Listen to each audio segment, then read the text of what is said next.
Good evening, everybody. I am Stephen Rabinowitz. I'm Jay Kaplan. And I'm Anthony Strait. This is the On the Sports Lines 2020 baseball preview, the abbreviated edition, not the abbreviated edition of this show. We're going 90 minutes. It's the abbreviated edition of the season as we're going a beautiful 60 games. We will talk Mets plus the rest of the NL East with our old friend Greg Prince, and Yankees and the rest of the AL East with our old friend Katie Sharp. They're not old, they're just friends that we've known for a while. We'll talk about that in just a little while, but first, this week's opener. So baseball returns next Thursday. Actual sports, gentlemen. Oh my goodness. But minus the crowds actually not being there, another issue remains. When the season starts, will it actually finish? The MLB did not think a few months ago that COVID cases would be at its highest that it has been, but here we are. Yeah. Basketball is in a bubble. Baseball is not. It will be traveling the whole entire time. So we just asked the simple question, Jay. We know the season will start, but will this season finish? Ooh, you know, Rabbi, I think it has a reasonable chance. I think so you say there's a chance. I am. And to a certain extent, I think not being confined to a bubble will actually help the players. You guys got to remember, professional athletes are creatures of habit and routine. So being able to go home after a game to their families, to familiar environments, I don't think you can really underestimate that. Am I concerned about how travel could affect things in terms of spreading COVID? Yeah, airplanes, even private charters like MLB teams use, are petri dishes under normal circumstances. Am I concerned about how the season will be affected if teams have to travel to and from Toronto? Yes, I am. Am I concerned about the single guys breaking protocols by going to bars and restaurants in cities that have allowed them to open? Yes, I am. Do I think the players will be able to police themselves? To a certain extent, yeah, I think they can, because I don't think you want to be the guy who costs his team not only a shot at a World Series title, but potentially the entire season by contracting COVID because they broke the protocols. To borrow a line from Top Gun, the Defense Department regrets to inform you that your sons are dead because they were stupid. I don't think anybody wants to be that guy. Look, now granted, the best laid plans and protocols by MLB could go pear-shaped in a New York minute because of this virus, which is the latest example of the whole man plans, God laughs thing. But I'm guardedly optimistic about baseball's chances. Now, could that just be the fan in me more than, the sports media person? Possibly. But, like the old Mets reliever Tug McGraw used to say, and Greg will appreciate this, you got to believe. And maybe I just want to believe.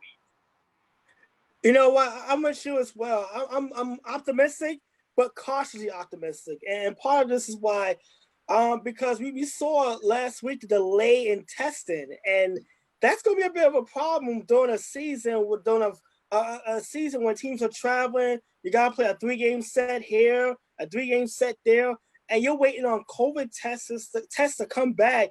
That's being delayed and being backlogged because remember MLB is only using one laboratory, and that laboratory doesn't have a specialty in dealing with viruses, and in this case testing. So that's a bit of an alarming concern there. And I figure okay, if it's going to happen, you might as well let it happen, get the kinks out before the games actually start. Of course, that's no guarantee either.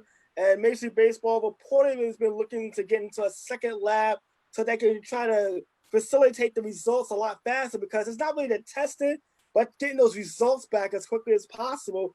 That's going to allow the season to kind of go on without any interruptions. And maybe if there's a player that does test positive, they can isolate that player as quickly as possible and trace where that player may have been. Obviously, you want him away from the players and the staff.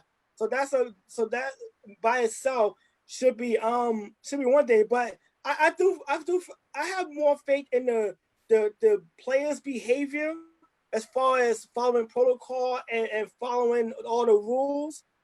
I have more faith in them than say what we may see in basketball. Yeah, so I agree with you. I think, and also you got to think about this too. Majority of games are going to be played outdoors, so I think that also helps.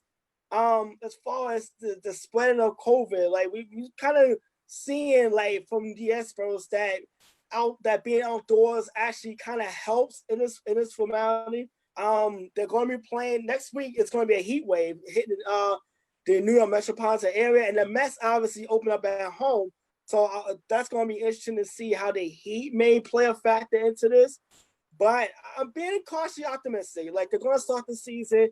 They do need to kind of speed up the testing and getting the results back a lot faster. I mean, you had teams like the San Francisco Giants had to literally cancel a workout session because they didn't get results back. We cannot have that happen.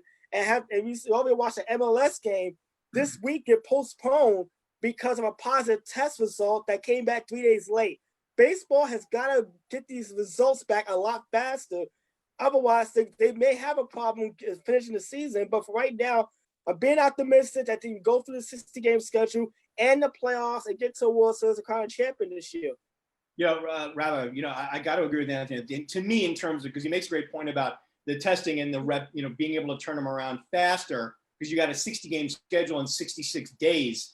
To me, this is where, if baseball had gotten its act together and could have played a 100-game season, say over 120 odd days, the more off days you have, the more room you have, for the potential delay in testing. Now, I mean, they have no margin of error here, man.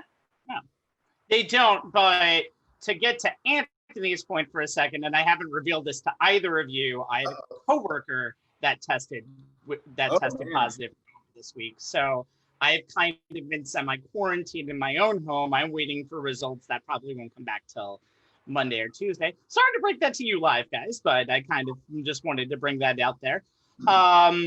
The problem with testing for baseball players is the fact that they're baseball players, but guess what? There are humans that need to know this stuff too. So it's a worldwide problem. It's not, baseball needs it faster than everybody else. That's not going to happen, and you want everything to be as accurate as possible. This is going to be a speed bump along the way. So if you really think that that's the reason that this may fail, there's plenty of other reasons. And let me tell you those. Oh, well, question. Well, give me some of the other reasons. I will give you some of those other reasons. Y'all let me talk. All right. So some of the other reasons are very simple. I think baseball can't be in a bubble, but I know we're keeping everything restricted to the East Coast, but especially with the AL East, you're going in the AL and NL East, you're going to Florida at least twice. Yeah. You're for at least 2 road trips, probably more like 3 or 4. You have to cross the border. People have to cross the border down over here. And then you got the Central and West. You have the West specifically because they have Texas as a hot spot. You have Arizona as a hot spot. You just have all of these little hot spots coming together. And travel is going to have to be from one spot to the other, from one spot to the other. There are so many things that can happen that there's going to be a breaking point for baseball. And I'm going to say this next week when we talk about the NBA bubble. If you don't think there's going to be a breaking point for each of these sports, you're kidding yourself. Soccer just went through this too. They had 2 teams that had to withdraw. Luckily, they had the luxury of actually having a straight 24 teams. And guess what? Nothing bad happened. Basketball could even afford to lose a team or 2 because there's still a bubble and people want to see the season end. You lose a team in baseball, the logistics are so much worse. Yeah. You lose, so they have, and you're right about the margin for error. And that's more of a union players union owners thing, and that's not really what we're talking about over here. But I do make the point: if it was 100 games over 120 days, or even say 80 games over 100 games, if we're going to be more realistic, they'd have that margin for error. Yeah. Now they don't. And also you have the possibility of a second wave. And if you're outside during the second wave, that's not really good. So, and again, I'm also going to go back to the point of what Jay said, that I trust baseball players more than basketball players because baseball players don't want to be the one that cancels the season. There are still bad athletes out there in all sports, and especially because of the fact that there's no bubble to contain people. People aren't going to get a pizza and then being forced to quarantine for 10 more days because of a bad delivery. There's no snitch hotline that somebody can call to immediately get somebody immediately quarantined. This is stuff that baseball doesn't have. Basketball has a great union. Basketball is almost, for a lot of their players' sake, over preparing for this. I don't know if baseball is over preparing. I think they're trying to cater to the players, so to speak, to have this beautiful marriage that works for 3 months. Can't really happen. And also one more thing before we move on, we'll get more comments before we get Katie on here. I put up a poll personally on my own Facebook page. Do you think sports will happen in 2020? And yes, this might have been a politically based answer because a lot of people think that with COVID around, you really shouldn't play sports. Almost nobody said yes. So I don't think a lot of people think this season's going to finish. And I personally, myself, don't think I said for baseball and basketball, not hockey because they're in Canada, I gave them a 10% chance to finish. I think with this week actually not having a lot of issues, I might raise that to 20%. I am very pessimistic, and I think I have a right to be. Rabbi, that poll, how many actual responses did you get? I'm curious. I got about 19 to 20. Okay, and what was the overwhelming percentage of the response was no? I would say about only really 2 to 3 people. Everybody, I think, outside of one person, I asked 2 questions. Will the season finish and should the season finish? Because they're 2 totally different things. Yes, they are. And almost everybody answered no for one or both parts. Interesting. Wow. So there's definitely a subset of even sports fans who don't believe sports should get played in the current climate, huh? Yeah, and I think that's a fair point, just because of the fact of the climate that we're in right now and the just major spike that we've had over the last few weeks. It could go anywhere, and especially if you see that spike getting worse, God knows what's going to happen. Right. Okay. Now that's great, but let me ask you this: if we had this conversation, and we probably did at some point during one of the other shows. Did you feel differently before we had this second wave in 36 other states before what was the projected second wave? Did you feel differently? Of course I felt differently, but that's also both sports felt differently as well. Right. I think we expected the second wave to come, or not even. This is wave 1.2. I don't think anyone expected this wave to come now. Well, and it's a fair point, and it is interesting because you are looking at, as you said, 3 of the biggest hotspots are, are parts of the country, some of which have multiple baseball teams. It'll be interesting to see how baseball can maintain their protocols under those conditions, because in essence, in those states, that's kind of where you wish there was some type of bubble, so that these guys could do something else. What's surprising to me, and maybe they just logistically didn't have the time to pull it off, if they looked at potentially relocating, any of these other teams to other parts of the country in order to get away from the spikes in their hometowns. Just one. And I mentioned that MLB having a problem getting testing results back. These are also hotspots where testing is really lagging behind. And you're seeing people kept on cars just to get tested. I mean, that's a major problem. Yep, it certainly is. But we're optimists now, and we're going to get into We have to be. Well, come on, man. We have to be. And maybe it just comes from being sports fans, or maybe it just comes from being New Yorkers because of all of the stuff that we've gone through as New Yorkers. So, maybe we're just optimistic under these circumstances by nature because we've come out of the other side of things like this. Yeah. But, and maybe it's just wishful thinking that we hope that there's going to be a turning point where the rest of the country kind of takes their lead from us. I mean, look at what we've done here. Yeah, well, we have a very optimistic person in our waiting room. Yes, we and do. Let's get to her now. It's been a long wait since Jose Altuve's home run sent the New York Yankees packing against the Astros in 2019's ALCS. But the reigning AL East champions are about to be back on the field in a week against the Washington Nationals. With the addition of former Astros ace Garrett Cole, Houston, the Yankees are the betting line favorites to win the AL in this short 2020 season. With a look at the Bronx Bombers, we take a look at the analytics and stats guru of the Talking Yanks podcast in just a moment by the name of Katie Sharp. We're still waiting her to join in the room. Katie, Hey, Katie. Good evening. And I want to also give a shout out to the Talking Huskies podcast, as the Huskies are my second school away from my alma mater. Good evening, Katie. Hi, how you doing?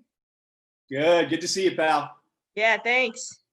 All right, Katie, we have a bunch of questions for you, and Jay is going to start asking them. Yeah, pal, I'm going to give you an easy one to start off because, I've been wanting to talk about this with you ever since this went down. We all know what Garrett Cole is going to bring as the ace of the staff.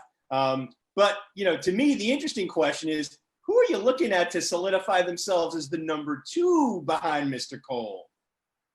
Well, I mean, that's a really good question, Jay. Obviously, Aaron Boone, he has named I guess he's named James Paxton as the number 2 starter. He will start that second game that they have on Saturday against the Nationals. And he is my choice, actually. He was my choice before, any of this came about. And I think it's just because we know how much potential he has. We've seen him be very good. In fact, a lot of the angst for Yankee fans in terms of James Paxton comes from what he did in the first inning last year. Yeah. We all know the story has been told so many times. He had 29 starts. He allowed 29 runs in those first innings, 12 home runs, which is just unfathomable. It was a .667 slugging percentage allowed in those first innings, which basically is like turning everybody into Christian Yelich. Yeah. That was what he slugged last year. So I think that a lot of people get nervous because of that. And, that's obviously going to be one of the things that he has to prove is that that was just like a fluke. That was a 1-year thing. Yep. He obviously is a free agent at the end of the season. So in that terms, he also has a lot to prove. He is a projected top 20 pitcher by Fangraphs. So if you think about it in that sense, he is a number 2 starter in terms of those standings. And one thing I do want to point out is that he made a pretty dramatic turnaround last year. If you remember, I do. He was pretty good in April, not bad. And then he got hurt and he came back and he was terrible in June and July. He had 10 starts, 6.38 ERA, and 14 home runs allowed in those starts.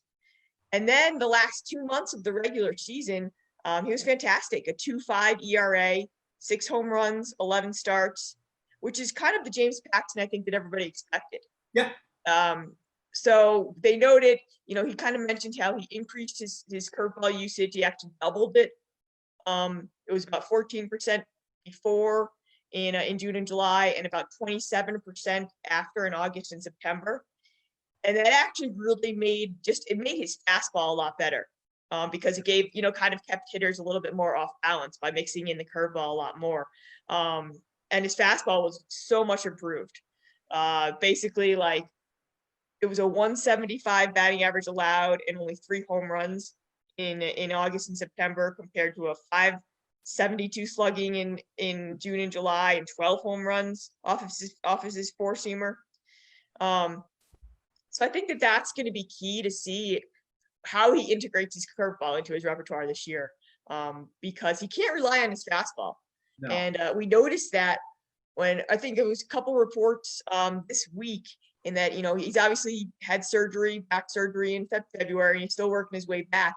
And he mentioned that his velocity was not quite up to par. I think that the reports were that he was in the 92, 94 range. And he actually averages is one of the highest average fastball velocities for starters. It was about 95.7 last year. So it's really important for him to have that velocity, I think. And actually, I got really curious about this. So right before I hopped on, I looked this stat up for you guys. And last year, when he threw a 96-mile-per-hour fastball or higher, so basically above average, he had a 15.7% swinging strike rate. So that's swinging strikes divided by divided by the pitches that he threw. So about 15%. When it was below, it was 95 or below, it was 10.7%. Wow. That's a big difference. So that just kind of shows you how much he needs that velocity for his fastball if he's going to get whiffs with it. I think that there's a couple things that obviously that are gonna that he needs to do to make him a number 2. One of them is to get his fastball up to speed, no pun intended, and also just to see if he can keep up the optimal mix of curveball, fastball, and changeups. Before I get to Anthony's question, I'm curious, do you think a healthy Masahiro Tanaka would easily be the answer to this if he didn't get hurt by Stanton? No, I don't think Tanaka's upside is as high as Paxton's. Agreed. I think Paxton has a lot more upside. Tanaka's terrific. I mean, you know what he's going to give you. But he's obviously, I mean, he just doesn't have the stuff that Paxton has, the potential. I would say he's definitely more of a safeguard. I would prefer to have him out there in the playoffs rather than Paxton. That means, if you know what I mean. But I think that Paxton has the greater upside there. Yep, and for me, Guy, I mean, Katie, I think you'll agree with me. The biggest key for Paxton overall, he's just got to stay healthy. Yeah, and that's something that he hasn't shown he's been able to do. I mean, last year was probably his most healthy season, and he still missed more than a month. I think he missed about 6 weeks with that. Yep. Mm-hmm. What it was, a knee issue or something like that, or lat. I don't know, but yes, health is very important as well. And well, speaking of health, if there's one caveat that this delayed start to the season has, is that guys have gotten a chance to get healthy with the extra time off. What position player returning from injury are you watching most closely heading into the new season? I'm watching for Giancarlo Stanton, and mostly because he missed the most time of any of kind of the guys that we're worried about. He played in only 18 regular season games last year. It was a very small sample, and he played a couple games in the postseason. But he was not whole at all. He had, and the list of injuries that he had really worries me. I mean, you had the bicep thing, then you had the shoulder, then you had the knee, then you had the quad, and that was just all of last year. And then, of course, this year he shows up at spring training 1.0 with a calf strain. And he says that he's 100% healthy now. Obviously, he hasn't been working in the outfield at all. But he still has so much to prove just because he did nothing last year for this team. And they still have almost $200 million left for him. They owe him almost $200 million for the next, I think it's 6 or 7 seasons. So I think that he is under a lot of pressure. And in 2018, he was very, very good, obviously. 38 homers, 100-something RBIs, I think. But it wasn't what a lot of people were expecting. They were looking at his 2017 MVP season, which was just unreal. I mean, it was just I think that gave Yankee fans some unreasonable expectations. It did. And $330 million contract? That gives exactly. The $300 million did not help the situation. And I think another thing that kind of gets overlooked is if you remember how poor he did with runners in scoring position in 2018. And that was something that Yankee fans were on him for the entire season. I pulled up the numbers, and they are pretty bad. It was a 241 batting average and a 701 OPS in 177 plate appearances. So, I mean, I am not one to say that that's going to happen again this year, but it's still something he has to prove. Yeah. And I'm a big believer in regression to the mean, and that's just a small sample. But it's the sample that we have, and it's the only one that we have. Who do you think gets a majority of the time at DH this year? I know it's a Stanton Judge platoon, but I'm scared to see Stanton in the outfield more than I am Judge. You and me both. Exactly. I think he's going to get about 75% of the time at DH, just because I think Boone is scared too. I mean, he hasn't shown over the last 2 years that he's been able, and especially in 2018, he also tore his hamstring. Remember, he played, I think, nearly half the season with a torn hamstring. So I think that they know that they got 60 games, and if they're going to keep him healthy for 60 games, they need to keep him hitting baseballs, and that's about it. Yeah. Speaking of health, Aaron Judge missed a couple of workout sessions this week with an injury, and he's one of the guys coming back from an injury. How important is a healthy Aaron Judge to this Yankee lineup? I think he's the linchpin. Yeah. I really think that could be the most important person in the lineup in terms of making it from good to great. We know that their lineup is going to be very deep, but it's also dependent on a lot of people who have not proven themselves to have 2 good seasons in a row. If we're talking about Gio Urshela, we're talking about DJ LeMahieu, people like that. Whereas, I mean, obviously Judge has not proven to be healthy, so we don't really know what he is fully capable of, but we did see something in 2017, and when he was healthy last year, we saw what he can do. So I think that if he can become that rock, and it's also where he sits. He sits in the 2 or the 3 spot, right? And that is probably the most important spot for this Yankee team. So I'm worried. He's a big guy. He says he's fine, but he says he's fine a lot, and he hasn't proven to be fine all the time. True, Rabbi. Judge is going to be one of those. Well, speaking of the outfield, I feel like the outfield is going to be an answer since there's like 25,000 outfielders playing for the corner position for the Yankees. But who is the true X factor of this team in 2020? Well, I'm going to go in a little bit of a different direction. My X factor is J.A. Happ. J. Happ. Really? Hey, I like that. It is. And it's because we kind of know what this lineup is going to be. The lineup is incredibly deep, right? We have seen what they can do. We've seen them been able to plug in these guys consistently. It wasn't just last year. It was also the year before when they were able to plug in these random guys and have them perform. And I think what it is it's kind of like a chain. When you see other guys, when you have really good guys as your anchors, really good players, that players kind of step up in the lineup. So what I'm really looking for is, how is this rotation going to perform? Because we know that has been that's been the weakness of the Yankees team over the past few years. And right now, I was looking up these projections on Fangraphs.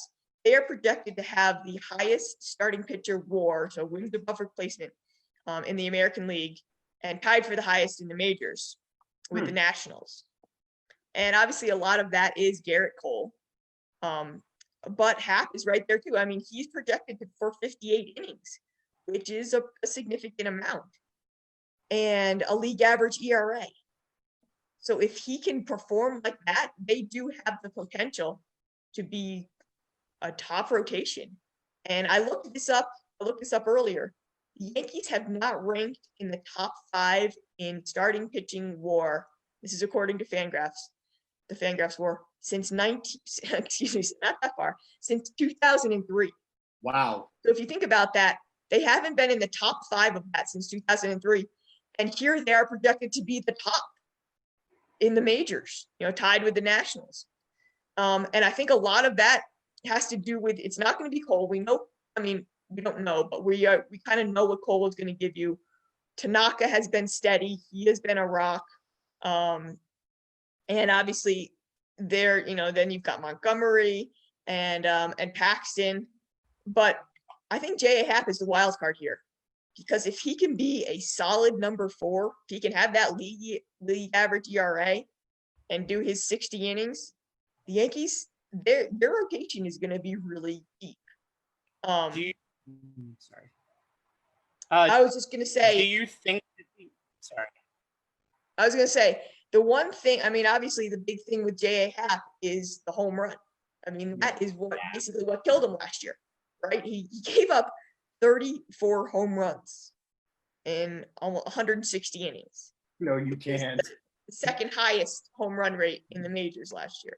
Why do the Yankees always feel like they're giving up home runs at like a record rate, especially in that bandbox that they play in? Yes, it happens, but the theory now is maybe, Cap benefits from a non-juiced ball if there is a non-juiced ball this year. So he did have, if you look at September, he threw 5 games. He had pitched 5 games in September. He allowed 1 home run and a 1.65 ERA in those 5 games. So take that for what it is. Or actually, it wasn't 1 home run. It was 1 home run was in the postseason. But he had a 1.65 ERA in those 5 games in September, regardless. And that's a very, very small sample. But if he can even just replicate like a 4 or 5 ERA and kind of cut those home runs maybe by a third, I think he's in business, and I think the Yankees are in business. Yeah, they definitely are in business, and we're going to talk now about the Yankees' rivals. Katie is going to stay on with us for a little bit longer with the weird divisional matchups this season. All you're going to see is AL and NL East teams, so we're going to preview most of the rest of the AL East. Sorry, Baltimore, we don't. Always get no love. Because that's all the Yankees and the Mets will see in 2020.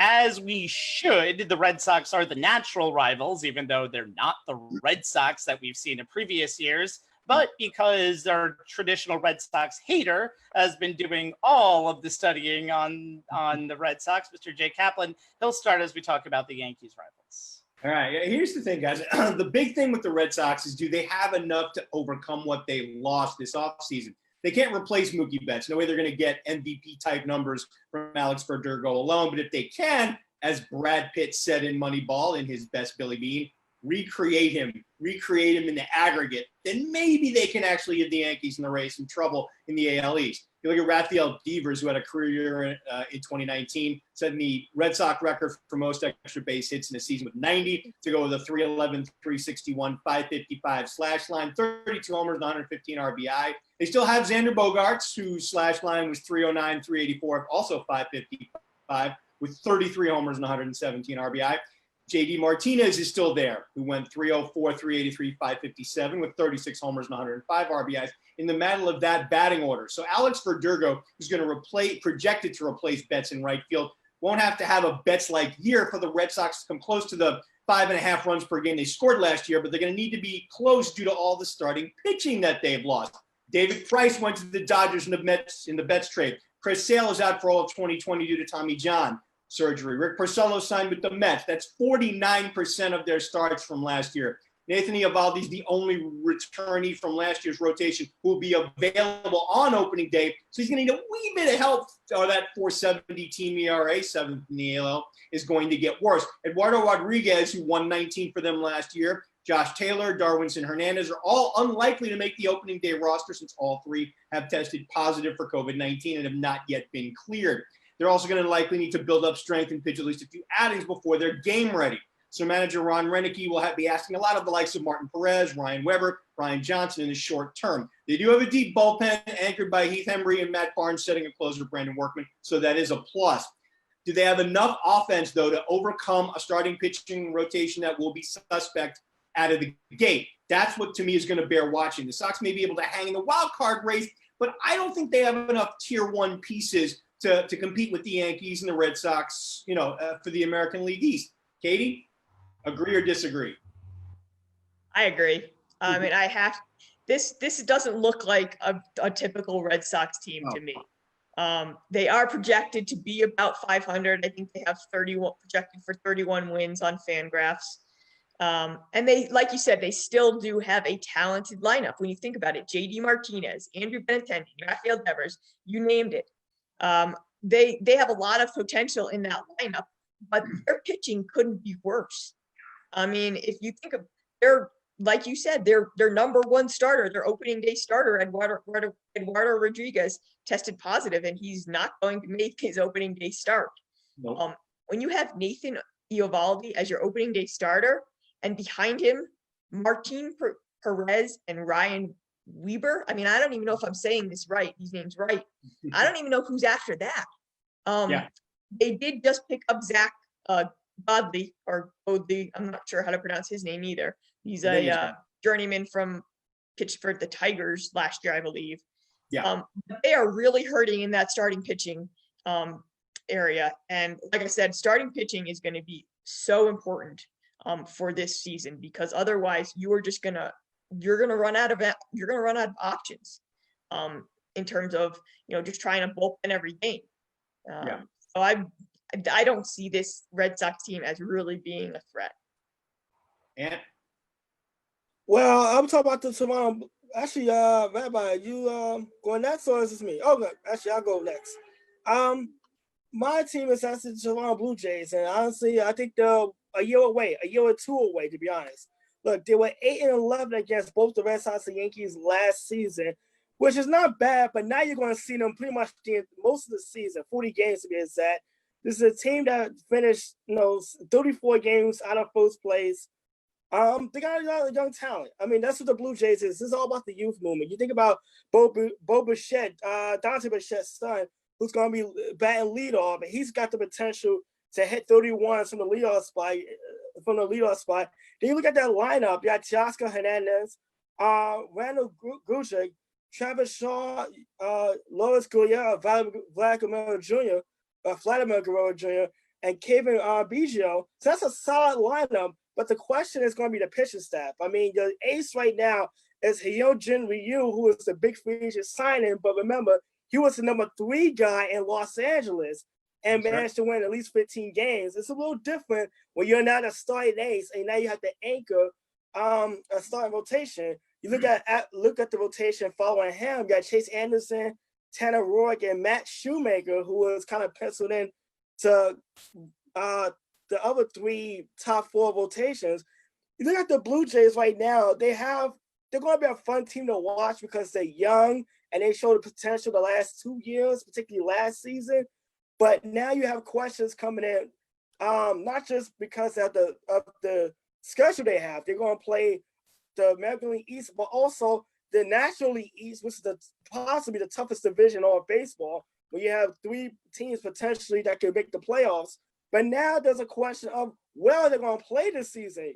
Toronto has a 14-day quarantine that's mandatory, so that's been a big issue. They're looking into where they may play, maybe the minor league affiliate in Buffalo, but unfortunately, that's not fitted properly well for lights to play night games. So not only is a question mark going on with Toronto on the field, it's more of where they're going to actually play this season. And Katie, I have to ask you, for a young team that it's just kind of getting his feet wet, particularly with some of the players, as far as the major league experience, this question of where they're going to play the home games this season, it's got to be somewhat of a distraction hanging over them going into the season. Absolutely. I mean, I was shocked when I heard that news that they have not even finalized their home games, and the season is less than a week away. I think that being young is on their side in that case, because these are kids. They don't really care. They don't care where they're going to play. They've played, on sand lots. They've played in real stadiums. They've played in fake stadiums. They're just kids here. So I'm actually can think that the Blue Jays are basically a sleeping giant here. And one thing I noted, which was pretty interesting, is that the Yankees don't play them until September 7th. So they go the entire month of August without playing them. They play them 10 times in September, which can be a benefit. It can also be something to look out for, because this is a team I think that's going to get better as the season goes on. And these young guys have so much potential. So there's a lot of variance with this team. And I agree with you. I think that there may be a year away from being true contenders. But in a 60-game season, anything can happen. And I looked at the playoff odds for all the teams, and I looked at them before the pandemic, and they had like a 1% chance of making the playoffs. That's in a 162-game season. But post-pandemic, post-COVID, whatever, when we're having this 60-game season, their playoff odds increased to 15%, which is still not great, but that's a significant jump. Is actually the fourth biggest change of any team in the majors. But it really just shows you how much variance there is going to be with this season, and how much you really, when a season like this gets compressed, anything can happen. And that's the truth. Yeah, and the Blue Jays make me feel tremendously old, by the way, with all of the young people on that team. You have a Biggio, you have a Bichette, you have a Guerrero. Oh my God, is this this is like pure 2020s here, when you see some of the best stars of the 90s and the 2000s all of a sudden having their kids take over the major league. What is going on with the damn Blue Jays? It's bad when your most valuable baseball cards that you own are the fathers of the people that are now on the the stars of the Blue Jays. That just kind of puts it into perspective. I don't even know if all the Blue Jays fans even know who their fathers are, but we'll get yeah. All right, so I have the Rays, and they are, believe it or not, the team who is going to challenge the Yankees, and some people have them winning the AL East. This is the most expectations that's ever been on the Rays organization by far. Even the year after they won the AL in 2008, not too much was expected on them. But after a 96 win season in 2019 and going the distance with the Astros in 2019, 5 games, the expectations for the Rays are sky high. They are pretty much the team with the third best chances to win the AL behind the Yankees and the Astros. And they have the pitching staff to do it with a core 3 of Charlie Morton, Blake Snell, and Tyler Glasnow. If they're all on their game, they're under 3 ERA pitchers. And then you mix and match. This is the team that invented the opener, a concept that I freaking hate in baseball. Oh my God, it shows what I hate about baseball in 2020. But that pen will start with the trio of Nick Anderson, Diego Castillo, and Jose Alvarado. All 3 guys will throw consistently in the upper 90s and can touch triple digits with ease, which you want in a reliever in 2020, especially that can just go 1 inning. So Nick Anderson is one of the best relief pitchers now in all of baseball. He can easily close games. I don't think we'll probably see a mix and match of starters and bullpen over here. Kevin Cash is one of the most intriguing minds in baseball. I think that can get them through, especially in a 60-game season. If you do that for 20 to 30 games, that's going to get you a bunch of wins if you do it the right way. This lineup also has a lot of variety. It's not a powerful lineup, but it has a very good variety. Hunter Renfroe and Jose Martinez, they're good hitters. Kevin Kiermaier is one of the best defenders in baseball. And then you have specialty men against lefties like Yandy Diaz. This is a team that doesn't have huge stars on it, but it is one of the most balanced teams in baseball. They almost remind me of the Astros in their 2015 days. They're scary. The Rays team that's built for a ton of future success, in my opinion, and other experts' opinions. Now, who knows what to expect from a Rays team that actually has a bar to live up to? Yeah. Katie? That's a really good question. I hadn't thought about it in that sense, that this is the first time that they've had these high expectations. I think someone like Buster Olney, I think, picked them to win the World Series.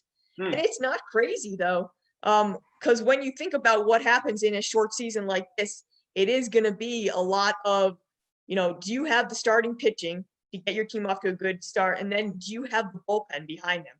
Mix and match, because that is going to be one of the key aspects. You have basically just an overall pitching depth, and you can make an argument that Tampa Bay does have that. And just in terms of starters, I looked this up, and that they have 2 guys that are projected to be top 10 starters in the majors, and the only other team that can say that is the Nationals. So they probably have the best top 2 in the AL. They also have 3 in the top 35, which is pretty crazy too. I think it's the Nationals, the Indians, maybe the Reds, and the Rangers are the other ones that have that. So if you're looking at high-end starting pitching, Tampa Bay has that. And they also are projected to have the best bullpen, just slightly ahead of the Yankees. But when you put both of those together, that is a recipe for success in any season, and especially in this one. And obviously, their hitting, their lineup is kind of going to be what will how far are they going to go is based on what their lineup is. But they did make some significant changes to it this offseason, and we'll just see how that has to go. But I think that they are certainly a real threat to the Yankees.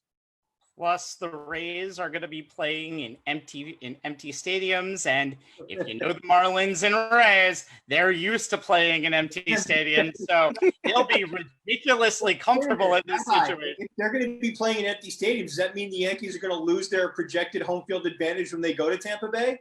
That is true. The Yankees really have no home field advantage anymore wherever they go now. So they're going to lose it in Tampa Bay, and they're going to lose it in Baltimore. Yeah. Anyway, Katie, thank you for joining us tonight. You've done a very good job just giving us all the analytics and stats. You've done more stats than Jay, which I always appreciate when he gets showed off. Katie and I are on at the same time. I defer to the expert. Come on now. Your Twitter handle, if I'm not mistaken, is at KTKNT Sharp, correct? That is correct.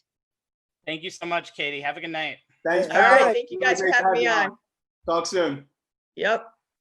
And that is, again, the analytics and stats guru of the Talking Yanks podcast, Katie Sharp. Let's move on to Queens. And the 2019 season saw the Mets just miss the playoffs, but for the first time in a while, off the performance of Rookie of the Year and new Mets home run king and God in Anthony's eyes, and pretty much all New York Mets fans' eyes, Pete Alonso, we saw some hope in Flushing. So let's go from hope in Flushing to faith and fear in Flushing. We welcome the man who runs the blog of that name, Faith and Fear in Flushing, Mr. Greg Prince. That's a kind of tongue twister, that blog name. Good evening, Greg. Good evening. Hey. Good to have you All on, right. Al. Great to be here. The man with the Mets jersey is the person who will have the first question tonight, Mr. Anthony Strait. Thank you, Greg. Thanks for joining us tonight. All right, now obviously I'm optimistic that Yoenis Cespedes with the new universal DH rule may actually be somewhat of a factor if he can stay healthy. My question to you tonight is, with the universal DH, would this allow Yoenis Cespedes to return to the form that he showed back in 2016, which was his last full season being healthy with the Mets? Well, based on what we've seen and what we've heard, sounds like Yoenis Cespedes is sort of rounding into form. I mean, I think it's something of an unknown considering how much time he's had off, considering, how much time everybody's had off, but he's had basically 2+ years of inactivity. I'm not a fan of the DH. If I were, I'd probably be rooting for a team in another league, but as long as it's here, this is a spot for him to take advantage, for the Mets to take advantage of having him. And I got to believe that Yoenis Cespedes is thinking, hey, I'm a free agent after this season. This is a pretty good time to demonstrate what I can still do. So I think if he's healthy, he's dangerous. And if he's a little more healthy, the way these things go, I wouldn't be shocked to see him in left field a little bit. But it does seem like this is a role already made for him at this stage of his career. Greg, without question. I was watching the Mets inter squad game earlier tonight, and Cespedes, he got on base, but he wasn't exactly hitting full gear. So it's like, as much as you want to be optimistic and that he's only playing DH, the question is like when he has to run full, when he has to actually go all out, can he stay healthy? And I always said, and that's going to be really a question mark. But DH is tailor-made for him. It's just a matter of, can he stay on the field? Yeah, I think, it's one thing to be a DH, to get to first base. Unless you hit it out of the park, you have another 270 feet to navigate. I get the feeling, at least early on in this so-called summer camp, that he's been kind of reserving his strength. I think last week he hit a home run, then just went back to the dugout because, why should I run if I don't have to? Something about Cespedes tells me that when the time comes, he's going to surprise us a little bit with what he can do with his full body. But I wouldn't count on it, except for if he's healthy and he can swing, that I'd count on being pretty good. The rest, we'll see. Greg, how do you foresee? I mean, even when he completely rounds into form, how do you see his playing outfield versus DHing? How do you see that ratio breaking down? Do you see it being a lot more towards the DH or more of a 50-50? Yeah, I think you'd probably have to assume that for Cespedes to get into the outfield, something else would probably have to go wrong among Conforto, among Nimmo, among J.D. Davis. We've seen Dom Smith in left field, and you have Jake Marisnick, who's a legitimate defensive center fielder. Knowing the Mets as I've come to know them, especially these past few years, something usually does go wrong on the injured list side of things. So that's why wouldn't be surprised to find him out there. But I think they're envisioning him as a DH. I think they're envisioning the DH as kind of a gift that keeps on giving, where Cespedes is concerned, where possibly Cano is concerned, where Smith is concerned, where Davis is concerned, and whatever new toy aspect there is to the DH where the Mets are concerned, they can only have one per game. So, there's going to be a little moving people around, I imagine. And, this is just one more peg in the puzzle. So we'll see. It's almost been 2 full years since we've seen Yoenis Cespedes in a game. 722 days, which is mind-blowing to me. Jay? Well, Greg, I mean, obviously we know the strength of the Mets, it lies in their pitching, and especially the starting rotation. Though the bullpen, we hoped would be better than it was actually last year. Outside of DeGrom, who's the back-to-back NL Cy Young, who is the most important pitcher for the Mets this season? Is it somebody in the rotation or is it somebody in the bullpen? It's funny you say back-to-back when it was his back that tightened up the other day. Well played, sir. Myself, when I heard he was getting an MRI, I was thinking, one public health crisis at a time, please. But, that would be worse for Mets fans, by the way, than that other public health crisis. I guess the guy I think of when I think of, next man up when it comes to the pitching is Marcus Stroman. Because I think you're not only looking at a guy they envisioned replacing Zach Wheeler when Wheeler left as a free agent. They didn't make much of a move to re-sign him. It's in essence replacing Noah Syndergaard, who when the first offseason began, it was going to be DeGrom, Syndergaard. No, boy, look at all the depth we have. We can put Marcus Stroman, a former All-Star in the American League, third in our rotation. Well, he's bumped up, with the caveat that on the day you pitch, everybody's the ace. You have to be. But I think Stroman, I mentioned this about Cespedes, he's going to be a free agent too. So I think this is a great proving ground for him. It'll be interesting to me to see how his stuff plays in the National League. Although again, the schedule being what it is, playing 1/3 of your games against AL East, 2/3 against the NL East, it's not quite the same thing. But he got off to a bit of a rough start last August when he came over. He kind of found his groove in September as the Mets were kind of making their quixotic quest for a wild card, and he gives me a lot to look forward to. If he can be the Stroman he can be, that's a good 1-2 punch, and I think everybody else kind of falls in line from there. All right, Greg, let me kind of just throw this out at you.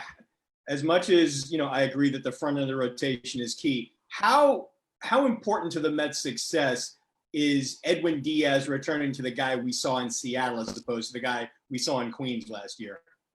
Oh, I think it's very important, Jay.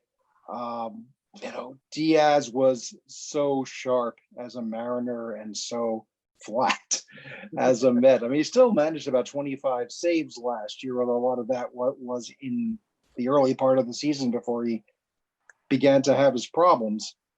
You've got more depth in the bullpen, I think, this year. Again, it's always a wild card where the Mets are concerned, sadly. But, he's got backup. Familia, at least during the first spring training, was in great shape, and word was that he was on the way back. Betances, I think, is, again, we keep using words like wild card and X factor, but Betances, if he's healthy, is a big help. And Seth Lugo was the best reliever they had last year. I think he'd rather be in the starting rotation, but I don't think you mess with that. But at the end of the day, the end of the game, we're talking about the guy who they had lined up.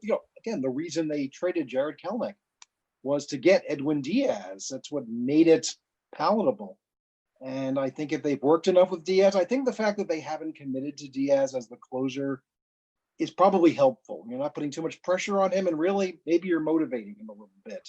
Okay. But you can't have, the guy you're envisioning as your shutdown closer, and I think they still are in a best case scenario. You can't have him be too much of a question mark. Again, they have other options, but I agree, Diaz is really important piece. Do you think Diaz lasts the whole entire season as the closer? And obviously, I don't think you think that the team can go anywhere if Diaz doesn't last the season. I'm curious to see if we're really going to hand him the ball with the first lead the first time they have one in the ninth inning. I'm going to guess that they will try it. But again, I've been impressed by the fact that Louis Rojas, Brody Van Wagen haven't said, oh, absolutely. I mean, let him earn it. Again, he wasn't the closer the last 2 months of last year. That fell to Lugo, fell to Justin Wilson a little bit. I don't know what the status of Brad Brock is at this moment. I know he was put on the injured list, and they've been a little hush-hush about that. So if he comes back, he's probably not an option at this point. But I think if he finds his groove, he's the man. He's the ninth inning. But he has to prove that. It's kind of interesting also, before we get to my question, that Brody Van Wagen at the end of last season said Edwin Diaz did everything we expected him to do in the beginning of the year, and now he's not committed to anything that Edwin Diaz has done.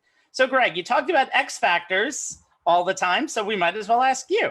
I led Katie in one direction, and Katie went into a whole other direction for her question. But who do you think is the X factor for the Mets this season? Oh gosh, I mean, the team is one big X factor. No, that is probably a fair point. Well, you've got guys who they have positions, but they haven't necessarily nailed them down. And in a way, that's not terrible. You want flexibility. You don't want to just. I think we're past the day where you can expect a manager to throw the same 8 guys out there every day and expect consistent results, and we don't have to rest them except for the proverbial catcher not catching the Sunday day game after a Saturday night game. But I think the name I keep coming back to is J.D. Davis, because he can hit, and we saw a lot of that last year.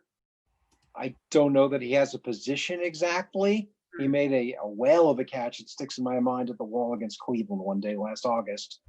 But, that seemed more a matter of, hey, he was playing wherever he was playing, and he ran and he got it, thank goodness. You want to see his bat in the lineup every day. But again, that comes back to this whole DH thing. It's like, well, I want to see everybody's bat there every day. If I could have a sub answer here, I mean, Dom Smith took the last swing the Mets had in 2019, and he hit an amazing 3-run homer to beat the Braves after literally not swinging the bat for 2 months. He was your first baseman of the future until the future became Pete Alonso, which became the present, and first base is taken now, and they tried to make an outfielder out of him.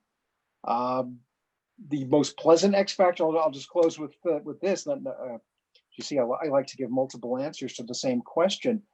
We like Hedrick Mets over here. Jeff McNeil, I think, is kind of an X factor in that. Where does he eventually stop on the diamond? And he's their third baseman, but with Cano kind of, is he their second baseman? He played outfield last year. Yeah. His bat is tremendous, and he's a smart ball player. He's, the fact that he played 4 different positions and didn't embarrass himself at any of them. On top of batting, I think like .317 last year and hitting with power in the second half. This is the kind of X factor you want to get behind. Yep. And I'll be interested to see if again, this is all one big audition 2020 at this point in a way. But I'll be interested to see if his career starts becoming kind of a Ben Zobrist type of career, guy who can play 4 different positions and does in fact play 4 different positions, or hey, you know what? We've got our third baseman here for the next 5 years, and let's just let him get better at that. So that is a pleasant X factor. I think they have a number of them. I think it's more positive than negative, but we will see what stability lies ahead.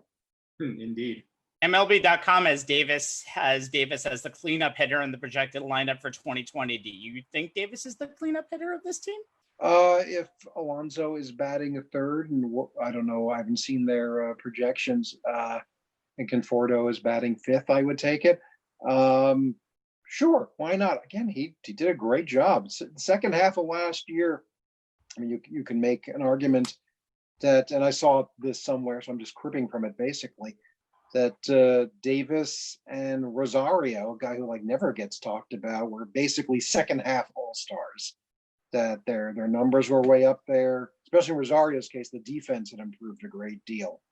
So, you put all of this together, and again, I don't get too hung up on batting orders, but I can see Davis in that position. I'll be curious to see where Rosario lands in the batting order, because I guess, leadoff doesn't really seem to be his forte.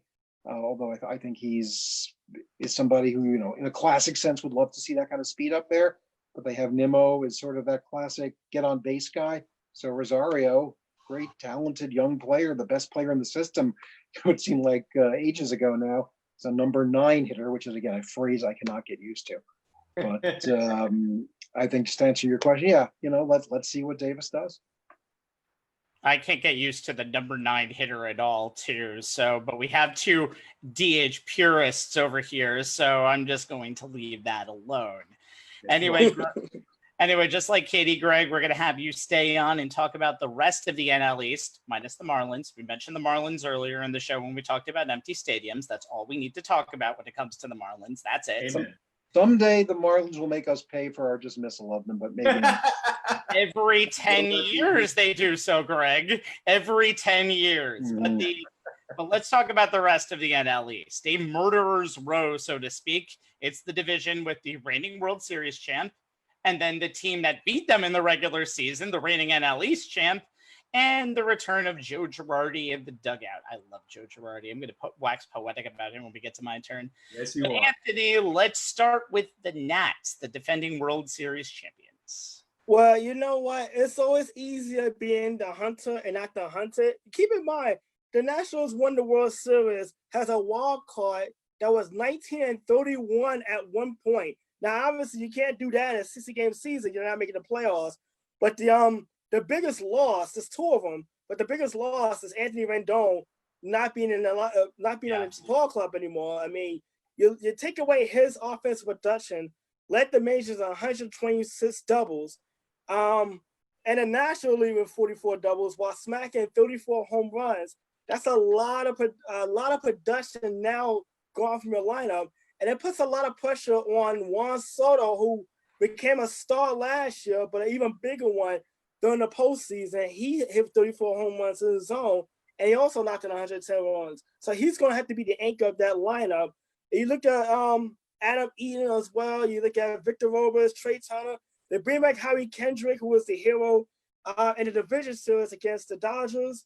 But the Nationals, is the strength is the starting pitching. You look at the trio, Matt Soldier, Steven Strasburg, and Patrick Corbin.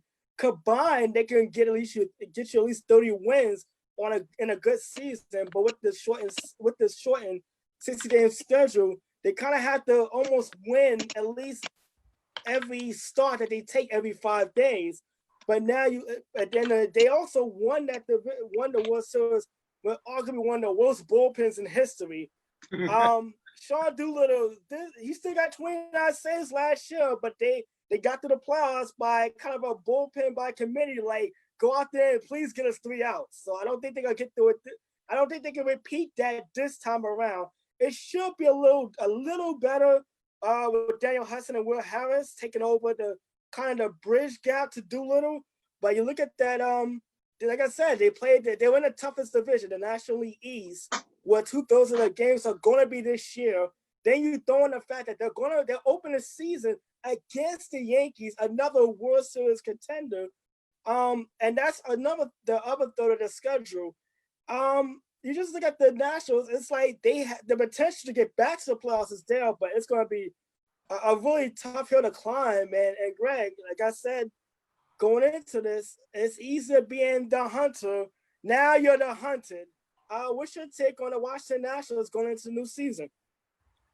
I think the Nationals have had the longest victory lap in the history of baseball, and probably, unfortunately for them, the least celebratory victory lap since mid-March, given what victory laps have become. But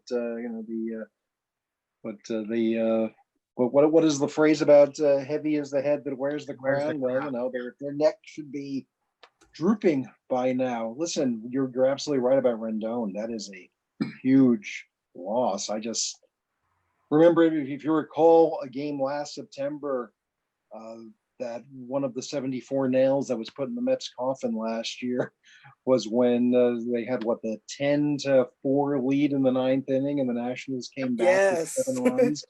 I just remember thinking in that game, how is it that Rendon and Soto come up every single inning? Because that's what it felt like. And that's what it felt like in the postseason. Yeah. That no matter what else they had going on, they had those two guys. And of course, like you said, Kendrick and others who came through. They're a talented team. The pitching, like you said, is amazing. The bullpen it's got to be better. To think that you won a World Series with that bullpen and those doubts. But, this is one of the two teams in the division that's really been hit hard by COVID, whether, by actual diagnosis or by opting out. So I think that shakes up the chemistry a little bit. It shakes up the depth a little bit. But they know, again, this is one of those terrible cliche phrases, but I think they know how to win. They certainly proved it last year. The flip side of that is they've won. And, the question of the hunter and the hunted, they don't have anything to prove. I mean, yes, it's great to win a second time in a row, but I think there's always that sense of, well, we did it last year. And if we don't do it this year, we did it last year. So every team we're going to talk about concerns me as a Mets fan.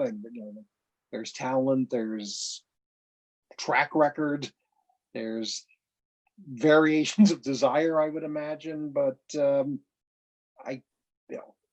there's a reason teams don't repeat, and there's lots of reasons, and they don't have a clear path, I think, is what I come away thinking. And also, another thing too, you mentioned opting out. Ryan Zimmerman opting out of the season, so that's a big veteran presence. I mean, his standing in the Nationals organization, he's pretty much Mr. Washington National. He's their David Wright. Players there. And you throw in Joe Ross, who's also opted out. So, like I said, they're missing a couple of key guys. Yeah, and you just got to wonder how, even if that's, everybody understands and says the right things, you wonder how in a team sport atmosphere, how that plays and what the fallout is from that sort of thing. And again, it's something a lot of teams are facing. Yep. So it's just one of those, we never had to worry about that sort of thing before. Mm-hmm. But, again, in my mind, one of the fun things about being a Mets fan until 2019 was being able to say how many postseason series of the Washington Nationals won. And it was 0, and we all had a good laugh. Well, we don't have that anymore. So, even if they have the year after hangover, even if they have the 19-31 start and can't make up the ground this year, they are the defending world champions of the last season in which there was a full season. So they've got that going for them, and everything, quite frankly, everything else for them, I think, is gravy. Makes sense. All right, the team that I'm looking at is the one that Greg hates the most, I think, of the three teams we'll be talking about, and that's the Atlanta Braves. And to me, the big question for the defending NL East champs, how did they overcome, the losses of the likes of Nick Markakis and Freddie Freeman? Now, Markakis opted to not play the 2020 season after talking to Freeman, who is suffering from COVID-19, and there is no timetable for the first baseman's return. Now, granted, Markakis is not the big bopper he used to be, but he's a veteran professional hitter. Freeman is the big loss. Put up another all-star MVP type season last year, 295, 389, 549/9, 38 homers, 121 RBI. You throw in the loss of Josh Donaldson, who signed with the Twins. The Braves lineup has some big holes to fill. They are looking at possibly signing Yasiel Puig, though he has to pass a physical, which is no easy feat during the current climate, to fill one of those holes. The mercurial outfielder hasn't become quite the superstar folks thought he would be after his 2013 and 14 seasons, but he does provide a solid bat, a strong arm, and MLB average defense in right field. He's averaged 25 homers and 74 RBIs in 142 games while hitting .265 over the last 3 seasons with an OPS of 811. Last year, .267, 785 OPS, 24 homers and 84 RBI in 149 games in the state of Ohio, playing for both the Reds and the Indians.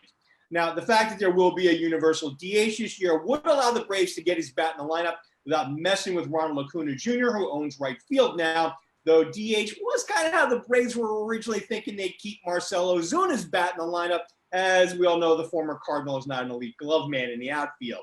Now, thankfully, the Braves do return 3/5 of their starting rotation, led by Mike Soroka, who had a hell of a rookie season, 13-4, .268 ERA, made the All-Star team, runner-up for NL Rookie of the Year, and was number 6 in the Cy Young voting. He's got Max Fried and Mike Foltynewicz behind him. Fried led the Braves in wins with 17. Folty gives them innings. What'll be interesting to see for the Braves is how they replace veterans Dallas Keuchel and Julio Teheran. Acuna's a rising star. We all know this. The Braves, however, are going to need a prorated version of his 2019 season, which saw him put up 283, 65, 18/9 with 41 homers, 101 RBI, 37 steals, and 127 runs scored. They'll also need a similar type season from second baseman Ozzie Albies, who slashed 295, 352, 500, 24 homers, 86 RBI. They get that, plus enough offense out of Ozuna and possibly Puig, and manage to somehow recreate in the aggregate. Yeah, Brad Pitt's Billy Bean makes another appearance tonight. The starting pitching they lost. Then they have a good shot of winning the AL East, but it's going to be much tougher than last year for sure. Greg, what do you think? Much tougher or easier? I'm impressed that you had such a smooth pronunciation of Foltynewicz. So, well, to be fair, Greg, I did go on baseballreference.com, find the actual phonetic spelling, and put it in my notes, so I would pronounce it correctly. Get it right. That's the important thing. I don't care how you got that. They're a really good pitching team up front. Soroka, as you mentioned, is a guy who really impresses me. I think he got the only Rookie of the Year vote that didn't go to Alonso last year. And in a less record-setting year, had a great case for it.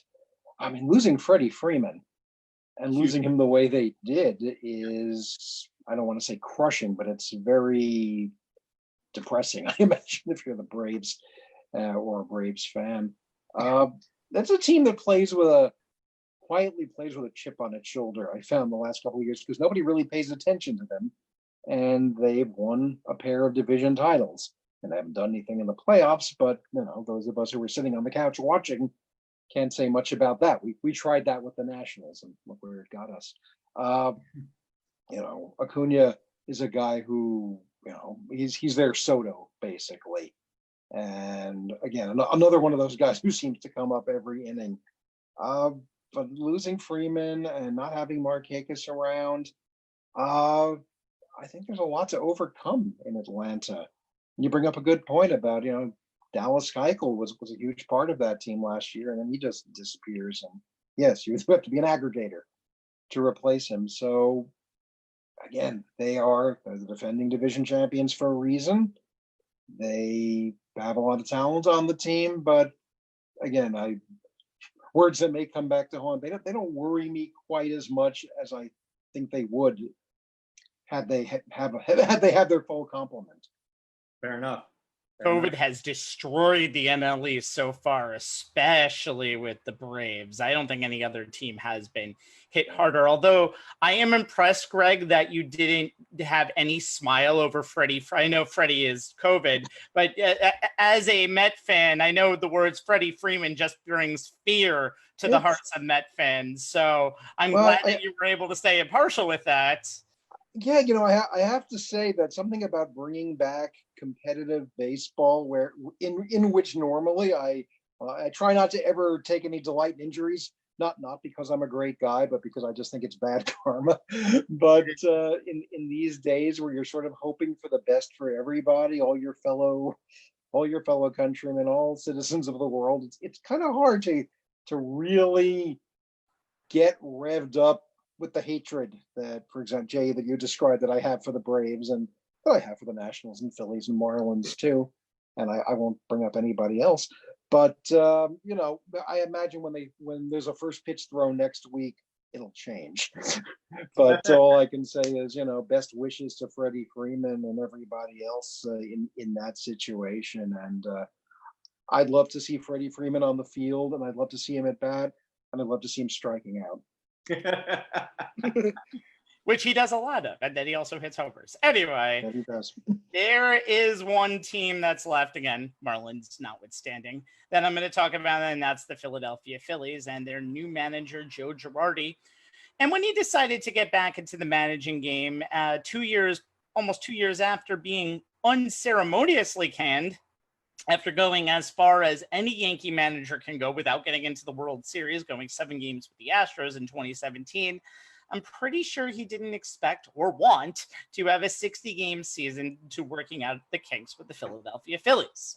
Although they have a pair of former New Yorkers on both sides of the field that they got, I think it was 100 years ago free agency in baseball happened. I don't remember. I think it was like in 1865. But Zach Wheeler is their new addition on the pitching staff, and Didi Gregorius is their new addition in the lineup. And Didi will be wearing a mask all year, if you didn't hear that. Yes, I just read that. Oh, and they will get a full season of Andrew McCutchen in the lineup as well. But the Phillies right now have the 4th highest win-loss total for many teams. They expect them to be a pretty much 500 team. Their bullpen last year was worse than the Mets, ironically enough, and led a team who went from playoff contender in September to a 500 team at the end of the year. I don't think Zach Wheeler is worth the money the Phillies paid for him. If it wasn't from a division rival, it would be a lot less, but he needs to be the number 2 starter on this team behind Aaron Nola. If not, then you have to have the ghost of Jake Arrieta have to come and show his Cubs form in the city of brotherly love. And then you have the lineup. Didi is going to have an impact. He'll likely be in the 5 or 6 hole. And then you have Rhys Hoskins, who's going to probably bat cleanup, who needs to protect Bryce Harper at all costs. The $330 million man who said, I can't wait for DC to win a world championship in spring training last year, and his prophecy came true, is going to have a much better season than this 2019. Now, if Hoskins struggles, Bryce is going to have absolutely nothing to hit, and he's going to strike out a lot. So there's a lot more questions than answers with the Philadelphia Phillies, and not the way you want to start a 60-game season. The ceiling for Girardi and the Phillies is high, probably in 2021 and beyond, but the floor is very, very, very low. You can expect more of the same when Gabe Kapler was manager if this team doesn't get off to the right foot. You can't judge the future of this team. You can't judge the future of Girardi with an abbreviated 2020. I have a pretty negative outlook for the Phillies here, Greg. What do you think? I'm probably a little higher on the Phillies just because there's so much talent, so many credentials. They may be a little out of date at this point, but one name that strikes me is JT Realmuto, probably the best catcher in the National League at this point. Harper kind of quietly had a very good season once he kind of got used to his surroundings. Rhys Hoskins kills the Mets, so I just assume he's great.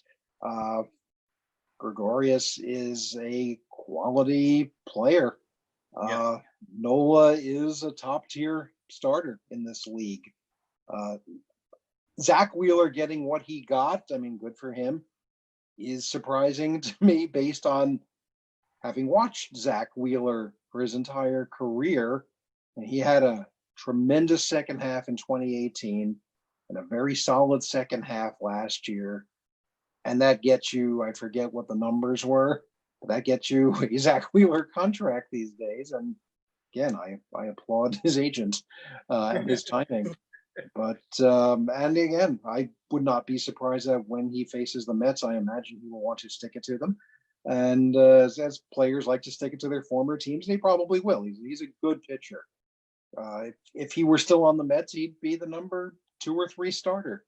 But again, he's the number 2 starter on the Phillies. So, which I guess is my way of saying it's not a number 1, but again, good for him. I think Girardi is a great choice. I don't think the Mets looked at him they interviewed him last fall, and I think on paper he would have been a great choice, except it was clear that Van Wagenen and whoever else makes these decisions were not comfortable with him for whatever his, controlling impulses are, or his uptightness, or whatever it was they didn't like about him. I remember watching a game last summer where he was doing color for Fox. It was the Mets and the Rockies, and he was basically putting his resume out there for them, going up and down the Met roster, saying wonderful things about the players, and just felt like, well, maybe this is meant to be. And the fact that he had to go south a little bit, there's probably going to be a little extra motivation for him when it comes to playing the Mets. Of course, he's in the dugout, can't do much more about it. But I would think having a manager like that is very helpful for 60 games. A guy who knows what he's doing, who has been to the promised land, who knows about managing with pressure. So if there's any manager who I think might be custom fit for this moment, it might be Girardi. Interesting. Not that he has any magic to it, but I think he will understand the stakes a little quicker. And I have a lot of faith in Luis Rojas, for example. But it's his very first time. It seems like we were saying this a long time ago, but it'll be his very first game managing in the major leagues, and he's going up against 2 world championship managers and a guy who's won a division 2 years in a row. Again, it won't mean anything once all these guys are on the field, but I think that's a little bonus for the Phillies, and I think he's a big upgrade from Kaplan. Oh hell yeah! So I just have the sense that I can see the Phillies surprising everybody, and I don't know if anybody can run away with 60 games, but winning decisively or falling to a deep 4th place, something tells me they'll be kind of an extreme proposition. Interesting. Well, we'll see what happens. The Mets get on the field in 8 days against the Atlanta Braves. Greg, thank you for joining us tonight. Greg Prince from the blog faithandfearandflushing.com, all one word, and his Twitter handle is @Greg_Prince. Thanks for joining us tonight. Thank you. See you, buddy. Take care. See you later. All right, so we have one more segment to go, gentlemen, and I'm going to sound like a soap opera when saying this. It's prediction time. Do we think the Yankees will get back to the Fall Classic for the first time in 11 years? Are we insane to not pick the Dodgers in the National League? Will the Astros prove that they don't have to cheat to win a title? Oh, you didn't think we forgot about you, Houston? We did not forget about you. Well played, sir. Not enough. Anyway, Jay, you're our first to pick. Well, you inadvertently kind of, did some spoilers on me. For the National League rep, I am going with the Dodgers. I think the addition of Mookie Betts is what gets them back to the World Series and gives them their best chance to win. Adding him to a lineup that averaged 5.47 runs per game and already has 3 guys with 35 homers or better last year, Max Muncy, Jock Peterson, and NL MVP Cody Bellinger, gives them the advantage in my mind over just about every NL team. Betts also improves the Dodgers defense that was 2nd in Major League Baseball on batting average on balls put in play and 1st in defensive runs saved. But granted, David Price opting to not play this season and losing Hyunjin Ryu and Kent Maeda takes some depth from the starting rotation. They still have Clayton Kershaw. Is he, the Clayton Kershaw? Maybe not, but he's still Clayton Kershaw. They also have Walker Buehler at the top end. Youngsters, Julio Urias, Dustin May, and, Tony Gonzalez look ready to step up and make their mark, and they're going to have plenty of opportunity to do so. Kenley Jansen is back after, getting through a bout with COVID, so he'll be closing out games after recovering.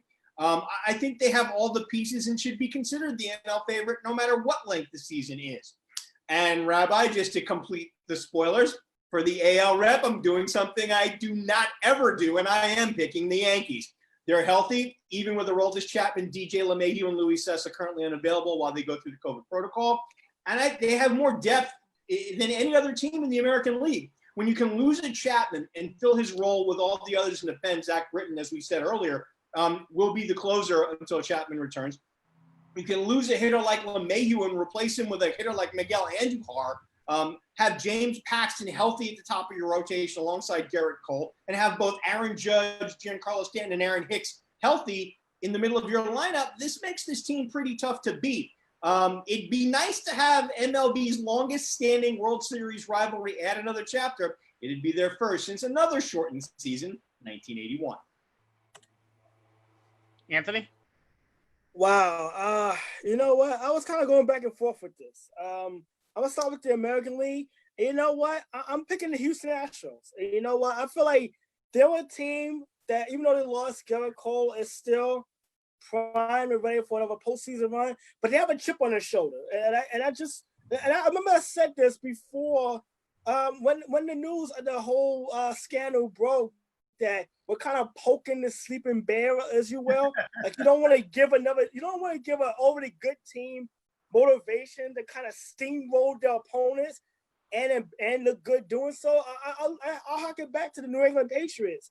Remember when Spygate hit and we all poked fun and we destroyed them, and then they go off and just don't lose another game until the Super Bowl. And they were literally blowing teams out. They were running up the scoreboard on purpose.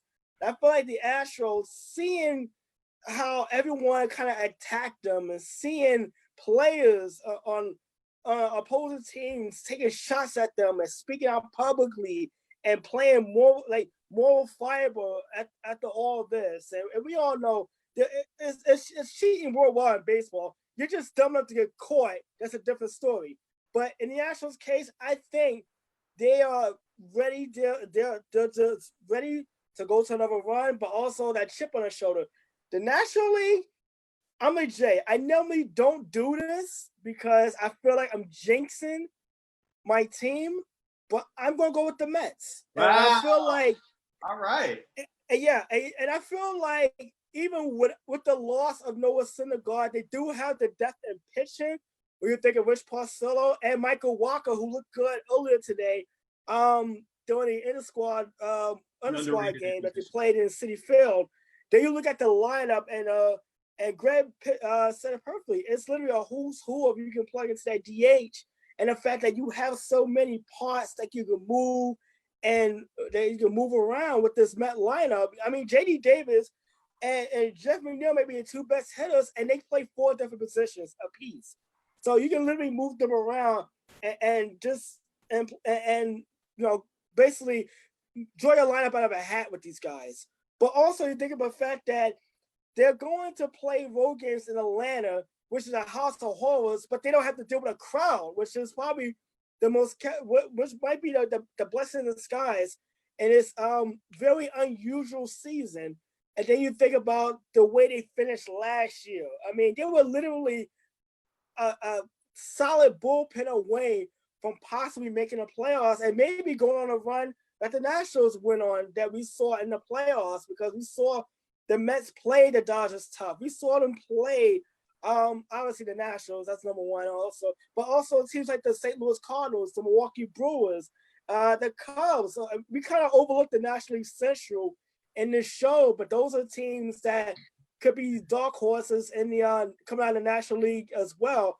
But the Mets are literally in a short season. Remember, they finished 31-19 over the final 60 games last year. That would be good enough to win the National League East this year because of the short schedule. If they can put together that kind of a solid run and a bullpen can actually hold a lead. And I was at a lot of games last year where Edwin Diaz getting a save was more of a sign for a lead than a celebratory victory. Who knows what the Mets can be? And they have the lineup. They can outslug anybody on a given day. They have the pitching that can shut down opposing teams. It's just a matter of, can a bullpen be solid enough to lock down wins when the Mets have position to win a game. And they're not in a position to give games away this time around. No. So my World Series is the Mets and the Houston Astros. So it's interesting. You can go two ways with this. You can go kind of the way Jay did and kind of just say, even in a 162 game season and a 60 game season, the way it would go would be the same way it would go over there. And I kind of agree with that, but I also kind of agree with Anthony when I was kind of mulling everything through my head. This is a very weird season and a lot of things can happen. If you get off to a bad run, you are screwed. But with that being said, I have to go Dodgers in the National League. I love your Mets pick, Anthony. I love your optimism, but when it comes down to the end of the day, the Dodgers might have to mix and match their way through a postseason, but the NL East is going to kill each other, especially the four teams there. The Cubs, Brewers, and Cardinals are going to kill each other in the Central. And we saw the Cardinals in an NLCS last year. They were not ready to play that series, and the Nationals destroyed them. Dodgers don't really have any competition in the West. So we mentioned that they can actually easily run away with this division. They can go 37-23, 38-22, and they can actually prepare for the season that they're really preparing for, the playoffs. They're the best team money can buy, and sometimes money talks. So I think the Dodgers will get over their pretty horrible 2019 ending and make the World Series in 2020. They will be facing the Astros. Anthony said it perfectly. They remind me of the New England Patriots the year after Spygate. They're going to be pissed off, and they are going to get a lot of revenge on teams. They may forget about this for a while, except when they play the Oakland Athletics. I'm like, Fires is on the mound. Then anybody's guess what's going to go on. But it's basically the same lineup that we've seen year after year. You know what you get from Bregman. You know what you get from Altuve. You know what you get from Correa. And all you need, I think, is a solid 1-2 in the top of your rotation. Sure, Garrett Cole is going to be missed, but you still have Justin Verlander and Zach Greinke. Greinke was 8-1 with a 3.02 ERA when he was with the Astros. I think he could step into that number 2 role very well. And Lance McCullers Jr. basically won the 7th game of a World Series in 2017 on the mound, and he's the number 3 guy. Yes, the rest of the rotation is inexperienced, but in a 60-game season, you might just have to mix and match. And I think the Astros will mix and match. And also, as much as I love the Yankees, there is a hill to climb in the Houston Astros. The Yankees should not be considered the favorites until they beat the Astros. And if they don't get home field advantage, and even though the AL West is a little bit better, I think the Angels are probably a playoff team in my opinion. It's still a weaker division than the AL East. And the AL East, I think, will kind of bring the Yankees down, and they won't have home field advantage against the Astros. But again, very good point mentioning the fact that no fans might actually make a little bit of a difference this year. All right, guys. Yeah, interesting tidbit too. Now, Houston and the Dodgers do play each other this season, and we obviously you think about the whole garbage can incident spurs from that particular World Series. So that's going to be an interesting series later this year. Yeah, you just reminded me, Rabbi, with your picks that both of those teams are playing in divisions that they should be able to, if not dominate, win fairly easily, because they're playing, the AL West and the NL West behind those two teams in their own division, not great. And they're playing each other's divisions. So less chance that, they're going to be beating themselves up. Whereas you put it in the East, you've got AL East teams and NL East teams that are going to be beating themselves up inside their own division, and they have to play the other. So I see where you're coming from with that. Yep, and it's going to be a very interesting and let's hope complete 2020 season that begins in 1 week. So that is all we have tonight. For Jay Kaplan and Anthony Strait, my name is Stephen Rabinowitz. Again, we want to give a special thanks to Katie Sharp at KT Sharp on Twitter, and to Greg Prince at Greg_Prince on Twitter, and also Faith and Fear in Flushing, all one word.com is the blog where you can hear all of the beautiful Mets stuff that man writes. And Katie's podcast? Rabbi, Katie's podcast again? Talking Yanks. And also I'm going to plug Talking Huskies because go Connecticut. Anyway, Join us next week. Take a moment, put the Yankees Nationals game in the background, and join us as we head into the scary bubble of Orlando. Call the Snitch Hotline and talk about the NBA's restarts. And we'll have both of the guys on, unless Anthony is called down to be part of the New York, the Brooklyn Nets, New Jersey Nets.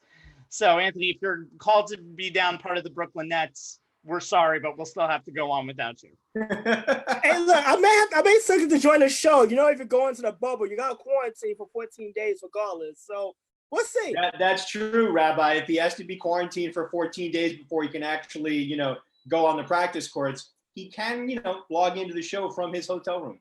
Yeah, we'll see. I have a feeling the NBA has so many more rules for the bubble. I'm pretty sure social media and what podcasts are not allowed. Anyway, we are live each and every Thursday on Facebook.com/OnTheSportsLines. Once Jay gets all his magic together, you can see us the next day at YouTube.com/OnTheSportsLines. And check for the link to that show on YouTube on our Twitter handle, which is ONTH Sportslines. We are live every Thursday night talking real sports and not just lists that we decided to talk about. My name is Stephen Rabinowitz, and again, for Jay Kaplan and Anthony Strait, good night. Good night, everybody. Good night, everyone.